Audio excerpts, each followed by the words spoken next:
Hello दोस्तों, स्वागत है आपका इस वीडियो में। हम लोग मध्यमा का क्लास आगे कंटिन्यू करते हैं, जिसमें हम लोग संस्कृत का ऑब्जेक्टिव देख चुके थे। आज हम लोग फिल इन द ब्लैंक्स देखेंगे, जो कि आपके लिए 3 से 4 मार्क के पूछे जाते हैं। उसके बाद हम लोग अति लघु उत्तरीय प्रश्न की तरफ भी बढ़ेंगे। तो देख लेते हैं हम अपना मतलब 3 से 4 नंबर कैसे कवर किए जाएंगे। और बहुत ही ईजी है, अब आपको याद करने की भी ज़रूरत नहीं है, अब याद हो भी नहीं सकता क्योंकि एग्ज़ाम अब बहुत नज़दीक है। हम आपको इस तरीके से बताएंगे कि एक शब्द को दूसरे शब्द से रिलेट करना सिखाएंगे, ताकि आप आसानी से एग्जाम में सही बना के आए और ना तो आपको याद करने की ज़रूरत पड़े, ना ही आपको मतलब रटने का ज़रूरत पड़ेगा, और ना ही बहुत ज़्यादा समझने का भी ज़रूरत है। तो हम आपको बहुत ही ईजी वे में बताने वाले हैं, क्योंकि संस्कृत सबको कठिन लगते हैं। तो चलिए हम लोग स्टार्ट करते हैं, और संस्कृत को पहले कवर करेंगे क्योंकि एग्ज़ाम का स्टार्टिंग आपका संस्कृत से ही होने जा रहा है। और हम लोग नेक्स्ट वीडियो में संस्कृत व्याकरण भी देखने वाले हैं, तो संस्कृत व्याकरण भी हम लोग देखेंगे। तो चलिए पहले इसको देख लेते हैं। कह रहे हैं कि श्रुत्वा चैतत त्रिलोक ज्ञा नारदो वच, मतलब नारद जी किसको कह रहा है, किसके बारे में कह रहा है कि मतलब कहेंगे तो राम के भी बारे में, किसे समझा रहा है कि त्रिलोक का ज्ञाता है। तो त्रिलोक का ज्ञाता क्या, राम भगवान तो थे ही, तो उसको तो बोलेंगे नहीं। वाल्मीकि जी को नारद जी बोल रहे थे कि वो त्रिलोक का ज्ञाता है, क्योंकि अब राम भगवान वाल्मीकि जी के पास शिक्षा लेने आएंगे। वहीं पर नारद जी आके वाल्मीकि जी को बोल रहे हैं कि वह त्रिलोक का ज्ञाता है, उसको सुना रहे हैं। नेक्स्ट देखते हैं। इक्ष्वाकुसम सप्रभम नाम जाने सुत, मतलब राम भगवान का नाम लेने से ही सभी इच्छाएं पूर्ण हो जाती हैं। तो मतलब हम नाम ही बोल दिए, किसके नाम लेने से सबकी इच्छाएं पूर्ण हो जाती थी, किसको, नारद या रामो को, तो रामो हो जाएगा। तो इसका क्या हो जाएगा, रामो। नेक्स्ट देखते हैं। बुद्धिमान वाममी श्रीमान शत्रु निर्वहम, बुद्धिमान हमेशा क्या करते हैं, शत्रु का भी सम्मान करते हैं। तो किसके अंतर्गत, मतिमान के अंतर्गत, मतिमान के अंतर्गत आएंगे नहीं, कभी किसी का मति फिर जाए तो।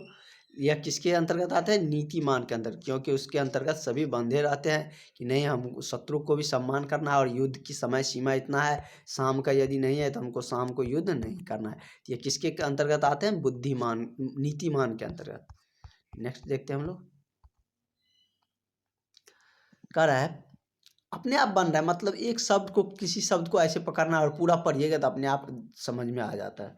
धर्मज्ञ, और एग्जाम में आप पूरा पढ़ने के बाद ही कोई मतलब बनाना स्टार्ट करिएगा। ऐसे नहीं कि मतलब ये क्वेश्चन कि यही तो पढ़े समझे और भारी लग रहा है छोड़ देते हैं, या अपने ऐसे ही मार देते हैं। पूरा पढ़िएगा तो कोई ना कोई शब्द ऐसा मिल ही जाएगा आपको।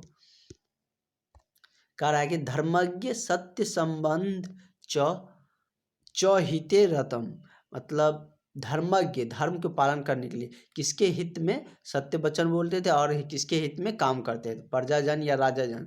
तो हित का बात हो तो किसके लिए काम करेंगे, हमेशा उस समय के राजा प्रजाजन के लिए ही करते थे, प्रजाजनम। नेक्स्ट क्वेश्चन है। तो एम गुण संपन्नम डॉट डॉट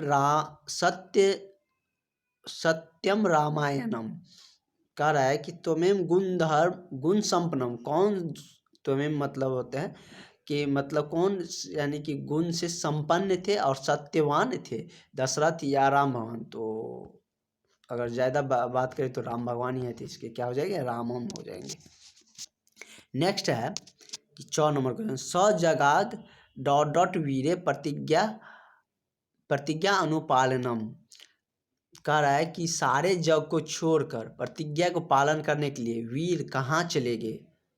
तो कहाँ गए थे, वन गए थे। भगवान राम कहाँ गए थे, वन गए थे प्रतिज्ञा को पालन करने के लिए, और सारे जग को छोड़ के, मतलब कहाँ, अयोध्या में तो रहते ही थे, तो छोड़ के कहाँ गए थे, वन गए थे। तो क्या हो जाएगा, वनम हो जाएंगे। नेक्स्ट है कि रामस्य दायिता डॉट डॉट नित्य प्राण समाहित, मतलब रामस्य दायिता, राम भगवान के प्राण किस में समाहित होते थे, क्या हो जाएगा, भारिया, क्या हो जाएगा, भारिया। नेक्स्ट है कि श्रीवेर पूरे सूतम डॉट डॉट वर्ष जागृतम, इसमें तो एक ही है, कुल गंगा कुले, तो इसका गंगा कुले ही हो जाएंगे। नेक्स्ट है डॉट डॉट गते रामे पुत्र शोका तुर अस्तदा, मत कह रहा है कि पुत्र मतलब पुत्र का जो प्रतिज्ञा होती है, पुत्र का जो अनुसरण होता है, उसको पालन करने के लिए राम भगवान कहाँ चले गए थे? मतलब जो पुत्र का धर्म होना चाहिए उसको पालन करने के लिए मत कहाँ गए थे? तो चित्रकूट पर्वत मतलब वन गए थे, और वन में सर्वप्रथम कहाँ गए थे? चित्रकूट पर्वत पर ही अपना प्रथम पैर रखे थे। तो नेक्स्ट हम लोग मिलान चिन्ह वाला देख लेते हैं, क्योंकि एक में जितना कवर हो जाएगा उतना अच्छा है। तो हम लोग ये वाला देख लेते हैं, ये भी तुरंत ही हो जाएगा। उसके बाद हम लोग नेक्स्ट वीडियो में होगा तो लॉन्ग क्वेश्चन देखेंगे, और साथ ही हम आपको कितने नंबर पर फर्स्ट डिवीज़न, कितने पे सेकंड डिवीज़न होते हैं, ये सारी बातें हम बताएंगे, क्योंकि अब वो भी जानना ज़रूरी है। चलिए बात करते हैं कि कह रहा है कि स्तंभ के श्लोक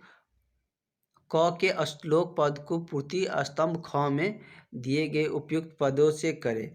कह रहा है कि स्तंभ क का जो पद है उसकी पूर्ति ख से, मतलब मिलान कर रहा है, क को ख से मिलाइए। चलिए पढ़ते हैं। 10 वर्ष सहस्त्रपाणि, 10 वर्षों तक क्या किया था? मतलब यानी कि शिक्षा ग्रहण करने के लिए क्या किया था कि शस्त्र पानी, मतलब यानी कि शस्त्र का ज्ञान पाने के लिए 10 वर्षों तक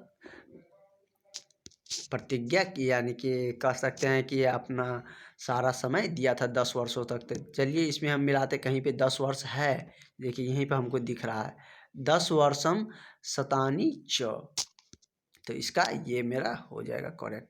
कह रहा है कि प्रतिज्ञा तो रामे वधम, प्रतिज्ञावध राम, प्रतिज्ञा पूर्वक राम ने किसे वध किया? तो रावण को किया था या राक्षस को किया था? रावण तो इसमें है नहीं, तो राक्षस हमको दिख रहा है, तो क्या हो जाएगा? संयति राक्षसम, मतलब सारे राक्षस का वध किया था।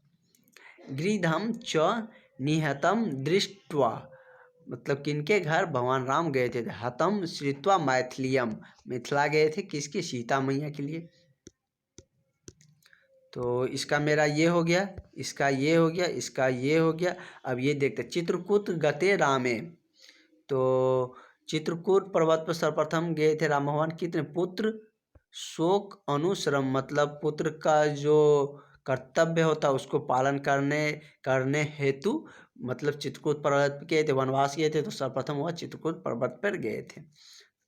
नेक्स्ट देखते हैं कि सजगाम वनम वीरे रामपाद, तो इसका तो एक ही बच गया, रामपादव प्रसादकम। तो सारे मेरा मिलान वाला भी हो गया। तो इसी से क्वेश्चन आपका रहने वाला है, तो आप घबराइएगा नहीं, इसे आप वीडियो के एक बार अच्छे से देख लीजिएगा, और होगा तो नोट्स भी बना लीजिएगा और एक बार रिवाइज कर लीजिएगा। एक बार वीडियो देखिएगा, नोट्स बना के एक बार रिवाइज करिएगा, आपको एग्जाम में आराम से लिखा जाएगा, कोई टेंशन नहीं। और आपको मतलब इस वे में हम बताएं कि आपको याद करने की भी ज़रूरत नहीं है। हम लॉन्ग क्वेश्चन भी आपको संस्कृत को ऐसे ही बताएंगे। आपको अच्छा लगा हो तो कमेंट करिएगा और ज़रूर बताइएगा कि किस तरह से आप कौन सी वीडियो देखना चाहते हैं। मिलते हैं नेक्स्ट वीडियो में। Thank you.